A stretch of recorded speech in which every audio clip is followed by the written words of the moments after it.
નસવાડી પતંગ બજારમાં મંદીનો સાયો, ઉત્તરાયણ નજીક હોવા છતાં વેપારીઓ ચિંતિત, ભાવમાં 10%નો વધારો। ઉત્તરાયણ પર્વને હવે ગણતરીના દિવસો બાકી હોવા છતાં નસવાડીના પતંગ બજારમાં આ વર્ષે મંદીનો માહોલ છવાયેલો જોવા મળી રહ્યો છે। દર વર્ષે આ સમયગાળા દરમિયાન બજારમાં ભારે રોનક, ગ્રાહકોની ભીડ અને વેચાણમાં તેજી જોવા મળતી હતી, પરંતુ આ વર્ષે સ્થિતિ સંપૂર્ણપણે બદલાઈ ગઈ છે।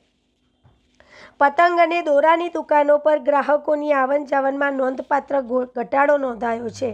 વેપારીઓના જણાવ્યા મુજબ આ વર્ષે પતંગ દોરાના ભાવમાં અંદાજિત 10% જેટલો વધારો થયો છે। કાચના દોરા, વિવિધ કંપનીના તૈયાર દોરા તેમજ સ્થાનિક દોરાની સાથે બજારમાં અનેક નવીન વેરાયટીઓ ઉપલબ્ધ હોવા છતાં લોકો ખરીદી કરવા આગળ આવતા નથી। પતંગોની કિંમતોમાં પણ વધારો થતાં સામાન્ય ગ્રાહકો માટે ખરીદી કરવી મુશ્કેલ બની છે। વેપારીઓનું કહેવું છે કે વધતી મોંઘવારી, લોકોની ખરીદ શક્તિમાં ઘટાડો અને છેલ્લા કેટલાય વર્ષોમાં ઉત્તરાયણ પ્રત્યે યુવાનોમાં રસમાં ઘટાડો થવાના કારણે પતંગ બજાર પર સીધી અસર પડી છે। ઘણા વેપારી ગયા વર્ષના નુકસાનમાંથી હજી બહાર આવી શક્યા નથી, ત્યાં આ વર્ષે પણ શરૂઆતથી જ મંદી જોવા મળતા તેઓમાં ચિંતા વધી છે। ઉત્તરાયણ નજીક હોવા છતાં બજારોમાં અગાઉ જેવી ચહલ-પહલ અને ઉત્સાહ જોવા મળતો નથી।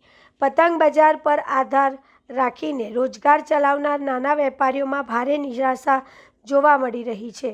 હવે ઉત્તરાયણના અંતિમ દિવસોમાં ખરીદદારોની સંખ્યા વધે અને વેચાણમાં તેજી આવે તેવી આશા સાથે વેપારીઓ રાહ જોઈ રહ્યા છે।